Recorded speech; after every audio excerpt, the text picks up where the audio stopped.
YouTube, this is Nikita. Welcome back to my channel. अपनी NCERT series को आगे बढ़ाते हुए हम क्लास 7 का चैप्टर 3 लेकर आए हैं।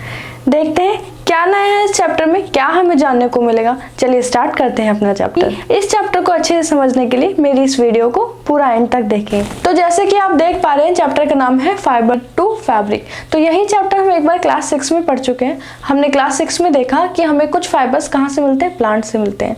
आज हम जानेंगे कि कुछ फाइबर्स ऐसे होते हैं जो हमें एनिमल से मिलते हैं। उन्हीं के बारे में हम इस चैप्टर को पूरा अच्छे से इलैबोरेट करने जा रहे हैं। तो हमने उस चैप्टर में एक चीज़ और जानी थी कि हमें जो फाइबर मिलता है वो दो तरीके का होता है। एक होता है नेचुरल फाइबर, एक होता है सिंथेटिक फाइबर। नेचुरल फाइबर्स हमारे वो होते हैं जो हमें नेचुरली मिलते हैं, मतलब पेड़ और जानवरों से मिलते हैं, वो होते हैं हमारे नेचुरल फाइबर्स। एक होते हैं हमारे सिंथेटिक फाइबर्स। सिंथेटिक फाइबर्स वो होते हैं जो आर्टिफिशियली मशीन्स के थ्रू फैक्ट्रीज में बनाए जाते हैं। तो चलिए देखते हैं इस चैप्टर में आज हम क्या पढ़ेंगे। तो आज हम पढ़ेंगे एनिमल फाइबर, जो कि है वूल एंड सिल्क। तो हम देखेंगे कि जो वूल है वो हमें कहाँ से मिलता है। वो हमें मिलता है भेड़ और याक, मतलब शीप और याक की फ्लीस से। उनकी स्किन पे जो मोटे मोटे हेयर्स होते हैं उनसे हमारी क्या बनती है, ऊन बनती है। उनसे कैसे थ्रेड बनता है और कैसे उस थ्रेड से हमारा क्या होता है, फैब्रिक बन जाता है, धागा बन जाता है। वही हम इस चैप्टर में पूरा अच्छे से देखेंगे। सेकंड चीज हम देखेंगे सिल्क। सिल्क हमें कहाँ से मिलता है, सिल्क वर्म, सिल्क मॉथ से हमें सिल्क मिलता है और उससे हमारा फाइबर तैयार होता है, जिससे हमारे फैब्रिक बनते हैं, साड़ियाँ बनती हैं। आज हम इन्हीं सारे क्वेश्चंस के आंसर कि कैसे कैसे ये एक फाइबर पूरे फैब्रिक में बन जाता है वही हम जानेंगे। तो फर्स्ट पॉइंट अपना देखते हैं, वो है हमारा वूल। तो वूल हमें कहाँ से मिलता है, वूल मिलता है हमें शीप के जो बाल होते हैं, याक के जो बाल होते हैं, वहां से हमें क्या मिलता है, ऊन मिलता है। आप देखेंगे कि जो भेड़ की जो स्किन होती है उसमें बहुत मोटे मोटे बाल होते हैं और क्या होता है, उनके अंदर हवा भरी होती है। तो वो क्या कारण होता है, मतलब उसका काम ये होता है कि जो ठंडे इलाके में जो जानवर है, जैसे कि याक है जिसके बारे में हम बात कर रहे हैं, वो एयर हमारे उन जानवरों को विंटर से बचाती है, ठंड से बचाती है। क्यों? क्योंकि जो हमारी एयर है वो बैड कंडक्टर है हमारी फिर कोल्ड की, ठीक है। तो वो क्या करती है, विंटर्स में हमारे उन जानवरों को बचाती है, किससे, ठंड से। अब देखते हैं अपना नेक्स्ट पॉइंट, जो कि हमारी एक एक्टिविटी है, एक्टिविटी 3.1। तो आपको उसमें क्या करना, अपनी बॉडी के हेयर्स को ऑब्जर्व कीजिए। आपके हैंड्स पे जो बाल हैं, बियर्ड है और जो सर पे बाल हैं, तो आप क्या ऑब्जर्व करेंगे कि आपके कौन से बाल सॉफ्ट हैं, कौन से बाल आपके कोर्स हैं, मतलब कि कौन से बाल आपके हार्ड है। जब आप ये ऑब्जर्व कर रहे होंगे तो आप जानेंगे कि जो आपके हेयर्स हैं, सर वाले जो आपके हेयर्स हैं, आपके हेड वाले जो हेयर्स हैं, वो आपके थोड़े से कोर्स होंगे अकॉर्डिंग टू योर बॉडी, आपकी बॉडी के हिसाब से। उसी तरीके से जो शीप होते हैं उनके भी दो तरीके के बाल होते हैं उनकी बॉडी पर। एक वो जो सॉफ्ट होते हैं उनके स्किन के पास वाले हेयर्स, एक वो जो बियर्ड वाले कोर्स बाल थे, ठीक है। जो सॉफ्ट वाले हेयर्स होते हैं वही हमारे यूज होते हैं वूल बनाने में। तो ऐसे ही दो भेड़ को चूज किया जाता है जिनके सॉफ्ट हेयर्स होते हैं, उनकी ब्रीडिंग कराई जाती है और एक न्यू ऑफस्प्रिंग रिप्रोड्यूस कराया जाता है। मतलब होता क्या है कि जो भी हमारे स्पेसिफिक कैरेक्टर्स हमारे ऑफस्प्रिंग में चाहिए, उसी के अकॉर्डिंग हम अपने शीप को, हमारी भेड़ को सेलेक्ट करते हैं, चूज करते हैं और उनकी ब्रीडिंग कराते हैं, ताकि हमें हमारे अकॉर्डिंग, मतलब अगर हमें सॉफ्ट हेयर्स की ऑफस्प्रिंग चाहिए तो हमें सॉफ्ट हेयर की ऑफस्प्रिंग मिल जाती है, ठीक है। तो इस प्रोसेस को बोलते हैं सेलेक्टिव ब्रीडिंग। तो इस वर्ड को, इस टर्म को, सेलेक्टिव ब्रीडिंग वाले वर्ड को याद रखिएगा, ये बहुत ही ज्यादा इंपॉर्टेंट है। तो अब हम चलते हैं अपने नेक्स्ट पॉइंट पर, जो है कि एनिमल दैट यील्ड वूल। हम अब उन एनिमल्स के बारे में पढ़ेंगे जो कि हमें क्या देते हैं, वूल देते हैं। हम क्या जानेंगे कि हमारे कंट्री में डिफरेंट स्टेट में, डिफरेंट पार्ट में सिर्फ शीप ही ऐसे नहीं है जो कि हमें वूल प्रोवाइड कराते हैं। जैसे कि हम एग्जांपल में देख सकते हैं, जो याक है हमारा, उसकी जो वूल होती है वो जम्मू और कश्मीर में बहुत फेमस होती है। उसी तरीके से जो मोहेर गोट है उसकी भी क्या बनाई जाती है, पाश्मीरी शॉल्स बनाई जाती है। कहाँ पर, कश्मीर में। ये कश्मीर की एक बहुत फेमस शॉल है। आप और देख सकते हैं जैसे कि लामा और अल्पाका गोट होती है, वो हमारे कहाँ पर फेमस होती है, साउथ अमेरिका में।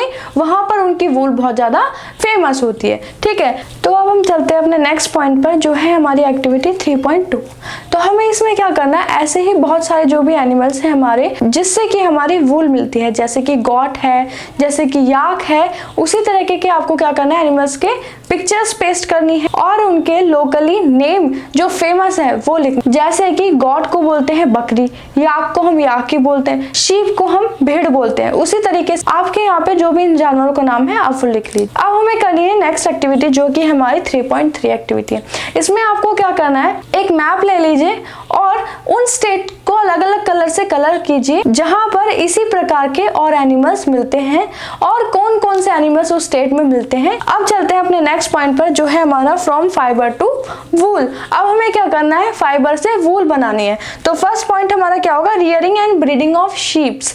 मतलब जैसे कि आप अपने हिली एरिया की साइड जाएंगे, जम्मू कश्मीर की साइड जाएंगे, हिमाचल प्रदेश की साइड जाएंगे, सिक्किम की साइड जाएंगे, अरुणाचल प्रदेश की साइड जाएंगे, राजस्थान की साइड जाएंगे, तो आप क्या देखेंगे कि बहुत सारे जो चरवाहे हैं, मतलब जो भेड़ बकरी पालते हैं, वो क्या करते हैं, अपने जो शीप्स हैं उनके क्या करते हैं, पूरी अच्छे से टेक केयर करते हैं। टेक केयर कैसे करते हैं कि वो उनको घास खिलाते हैं और जब सर्दियों का मौसम आता है तो उनको क्या करते हैं, वो अपने घरों में रखते हैं और उनको सूखी घास खिलाते हैं और क्या खिलाते हैं, ऑयल केक्स खिलाते हैं, ज्वार खिलाते हैं, बाजरा खिलाते हैं। अब ये ऑयल केक क्या होता है, ऑयल केक होता है जब भी हम ऑयल निकाल रहे होते हैं, किससे, मस्टर्ड से निकालते हैं, जो वेस्ट बच जाता है तो वो हम अपने जानवरों को खिलाते हैं। ठीक है, तो कुछ शीप उनके ऐसे होते हैं जिनकी थिक कोट ऑफ लेयर होती है, किसकी, हेयर्स की, किसके ऊपर, शीप्स के ऊपर।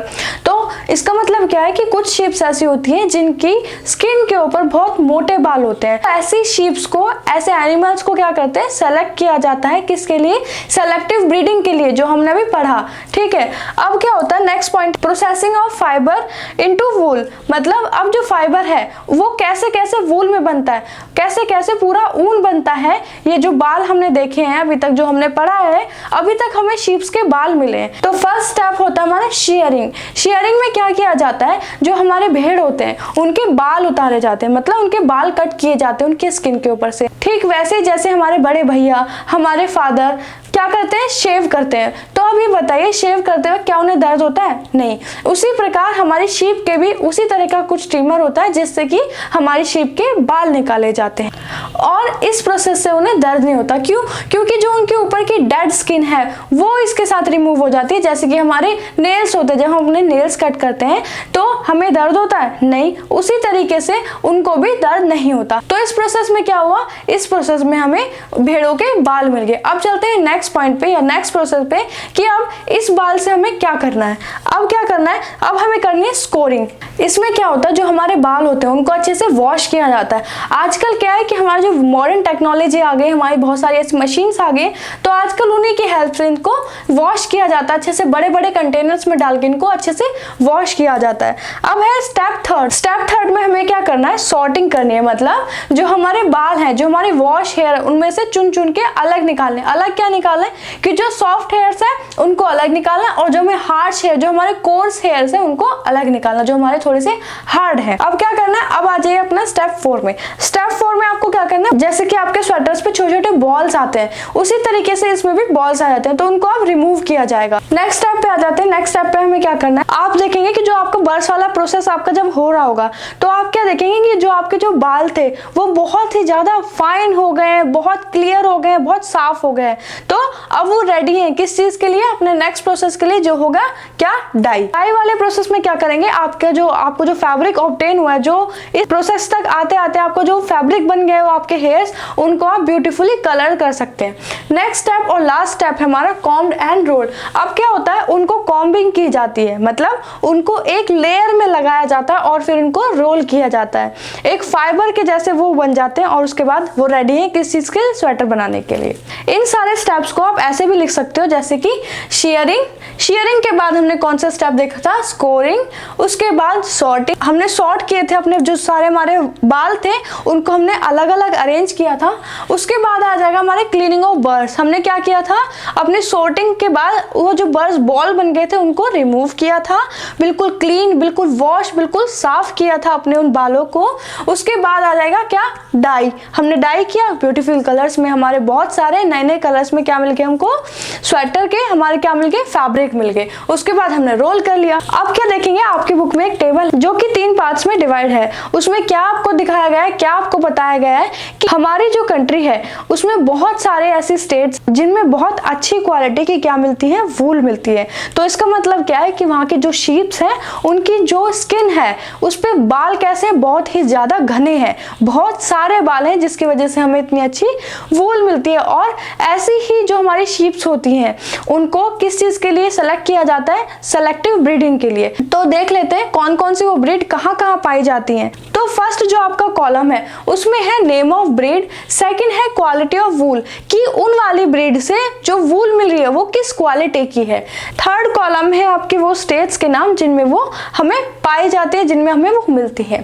फर्स्ट है लोही। लोही हमारी बहुत ही ज्यादा गुड क्वालिटी की क्या होती है, वूल होती है, वो जो कहाँ पाई जाती है, राजस्थान और पंजाब में। नेक्स्ट है रामपुर बुशेर जो कि ब्राउन फ्लीस हमारी ऊन है, वूल है, कहाँ मिलती है, उत्तर प्रदेश में और हिमाचल प्रदेश में।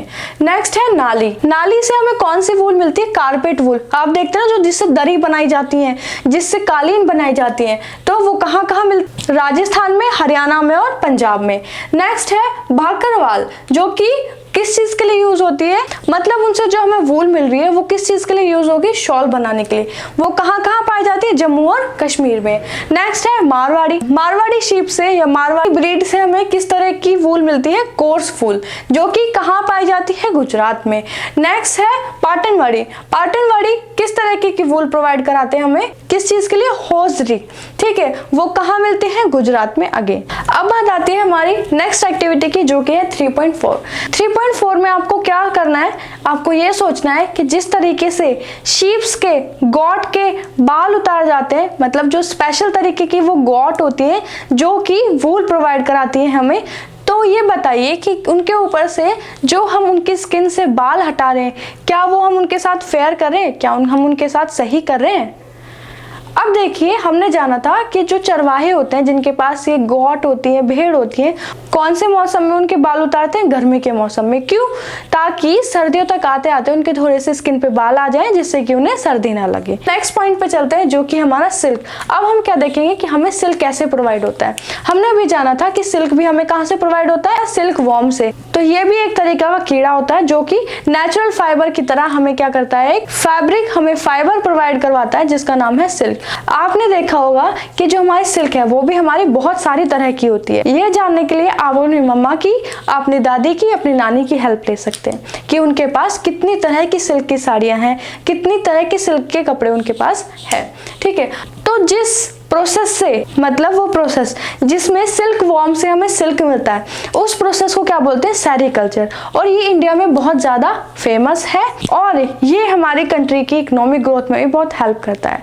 इस एक्टिविटी में, मतलब ये जो सेरीकल्चर की एक्टिविटी, सेरीकल्चर का प्रोसेस है, इसमें हमारा ज़्यादातर जो महिलाएं हैं, हमारी जो वुमेन्स हैं, लेडीज़ हैं, वो ज़्यादा इन्वॉल्व होती है। किस चीज़ में, पूरा हमारा ये जो सेरीकल्चर का प्रोसेस होता है इसमें। अब है हमारा नेक्स्ट पॉइंट जो कि है life history of silk moth. मतलब अब हम पूरी लाइफ साइकिल देखेंगे कि कैसे एक सिल्क वॉर्म से, एक सिल्क मोथ से कैसे हमें थ्रेड मिलता है, हमें वो सिल्क का फाइबर मिलता है। तो हम इस डायग्राम के थ्रू से जानेंगे। पहले हम देखेंगे कि जो हमारी फीमेल सिल्क मोथ होती है वो क्या करती है, एग ले करती है और एक बार में वो थाउजेंड्स ऑफ एग ले करती है। अब क्या करते हैं, उनको एग को ले लिया जाता है और उनको सुटेबल इन्वायरमेंट, मतलब जैसा उनको इन्वायरमेंट चाहिए उस इन्वायरमेंट में वो ग्रो कराए जाते हैं। उसके बाद उनको किनको दे दिया जाता है, सिल्क फार्मर्स को दे दिया जाता है। सिल्क फार्मर्स उनको क्या करते हैं, 30 to 35 डेज के लिए जो हमारी मलबरी लीव्स है, मतलब एक तरह का ये पत्ता है जो कि फूड होगा किसके लिए, सिल्क वॉर्म के लिए। अब क्या होगा कि जो वो एग है, उन एग्स को सुटेबल इन्वायरमेंट प्रोवाइड करा के, मलबरी लीव्स का खाना देके उनको अच्छे से एक बैम्बू के स्टिक में या फिर एक बैम्बू के कंटेनर में रख दिया जाता है। अब क्या होगा कि नेक्स्ट स्टेज जो होगी वो होगी हमारी, उन एग्स से क्या बनेगा, हमारा सिल्कवॉर्म बनेगा, या फिर हम इसे कैटरपिलर भी बोल सकते हैं। तो जो बड़ा हमारा सिल्कवॉर्म होगा, मतलब जब वो थोड़ा सा बड़ा हो जाएगा, तो उस स्टेज को हम बोलते हैं प्यूपा। अब वो प्यूपा क्या करेगा, अपने हेड को 8 की फॉर्मेशन में मूव करेगा। 8 कैसे बनता है हमारा, ऐसे, तो इस फॉर्मेशन में हमारा वो मूव करेगा और जैसे जैसे वो अपने हेड को मूव कर रहा होगा तो वो एक तरीके का लिक्विड रिलीज करेगा। वो लिक्विड क्या करेगा, उस प्यूपा के चारों तरफ क्या बनाएगा, एक कवरिंग बना लेगा। उस कवरिंग को बोलते हैं कोकून। तो वो जो आपका सिल्क वॉर्म है उस वक्त कैसे फॉर्म में दिखेगा, वो एक व्हाइट एग की फॉर्म में दिखेगा फिर से, लेकिन वो एग कैसे होंगे, बड़े होंगे। अब क्या किया जाएगा कि वो जो कोकून है वो कोकून में क्या होगा, मोथ डेवलप हो चुका होगा और इसी कोकून से हमारे क्या होता है, सिल्क का फैब्रिक बनता है, हमारा फाइबर इससे निकाला जाता है। आप क्या देखेंगे, जो हमारा एक सिल्क का धागा होता है वो हमारा इतना स्ट्रॉन्ग होता है जितना कि हमारा एक स्टील का हो या किसी और मेटल का हो, ठीक है। तो हमारा जो सिल्क है उसका जो टाइप है वो किस पे वेरी करता है, सिल्क वॉर्म के ऊपर। ऐसे ही हमारी जो कंट्री है इंडिया, उसमें बहुत तरीके के सिल्क प्रोवाइड होते हैं हमें, तो वो सारे सिल्क अलग अलग तरीके के सिल्क मोथ से आते हैं। जैसे कि कुछ एग्जांपल में है तसार सिल्क, मूंगा सिल्क, कोसा सिल्क एंड मलबेरी सिल्क। जो मलबेरी सिल्क है वो हमारा बहुत ज्यादा फेमस है। जो चाइना है, चाइना हमारा फर्स्ट प्रोड्यूसिंग कंट्री है, मतलब वो पहले नंबर पे आता है किस चीज में, सिल्क प्रोड्यूस करने में। और जो हमारे इंडिया है वो भी कोई कम नहीं है, वो भी हमारा सेकंड नंबर पे आता है आफ्टर चाइना, ठीक है। नेक्स्ट पॉइंट हम देखेंगे एक्टिविटी 3.5। एक्टिविटी 3.5 में आपको क्या करना है, एक नेचुरल सिल्क ले लीजिए, एक ले लीजिए सिंथेटिक। अब क्या कीजिए, उनको बर्न कीजिए। आप ये ऑब्जर्व कीजिए कि दोनों में से कैसी स्मेल आ रही है, ठीक है। अब उसी से आपको एक्टिविटी 3.6 करनी है। कैसे, आप क्या कीजिए, एक वूल ले लीजिए और उसको जलाकर देखिए।